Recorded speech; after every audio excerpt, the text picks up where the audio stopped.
மதுரை திருப்பரங்குன்றம் மலைப்பகுதி அது. சனிக்கிழமை விடிந்தாலே போதும், அங்குள்ள மரங்களிலும் பாறைகளிலும் ஒருவித பரபரப்பு தொற்றிக்கொள்ளும். வாடா வாடா என்று ஒரு பாசமான குரல் கேட்ட அடுத்த நிமிடம் எங்கிருந்தோ நூற்றுக்கணக்கான குரங்குகள் அங்கே ஓடி வந்து குவியும். அந்த குரலுக்கு சொந்தக்காரர் 76 வயதான மாலதி பாட்டி. 2015ஆம் வருடத்தில் இருந்து, அதாவது கடந்த 10 ஆண்டுகளுக்கும் மேலாக தனக்கு வரும் பென்ஷன் பணத்தில் பெரும் பகுதியை இந்த வாயில்லா ஜீவன்களுக்கு உணவளிப்பதற்காகவே செலவழித்து வருகிறார் மாலதி. இந்த வயசிலும் உடம்புல இருக்கிற வலிகளையும் பொருட்படுத்தாமல் ஒவ்வொரு சனிக்கிழமையும் தவறாமல் உணவோடு திருப்பரங்குன்றம் வந்து விடுகிறார்.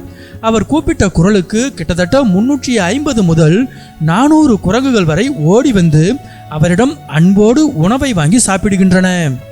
இந்த மாலதி பாட்டியின் பின்னணியை பற்றி தேடினால் ஆச்சரியத்தில் உங்கள் கண்கள் விரியும்.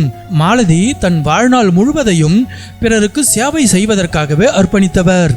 காந்திகிராம் பல்கலைக்கழகத்தில் உடற்கல்வி இயக்குநராக பணியாற்றியவர். கொடைக்கானலில் உள்ள ஒரு சர்வதேச பள்ளியிலும் சேவை செய்துள்ளார். அது மட்டுமில்லாமல் தமிழ்நாடு காவல்துறையில் 33 ஆண்டுகள் கம்பீரமாக பணியாற்றி கடந்த 2010இல் ஓய்வு பெற்றவர். போலீஸ் வேலையில் இருந்த கம்பீரமும் காந்திகிராம் தந்த சேவை மனப்பான்மையும் இவரை ஓய்வு காலத்திலும் சும்மா இருக்க விடவில்லை. நம்ம கடமை இன்னும் முடியல என்று நினைத்தவர் இந்த திருப்பரங்குன்றம் குரங்குகளை தன் பிள்ளைகளாக தத்தெடுத்து கொண்டார்.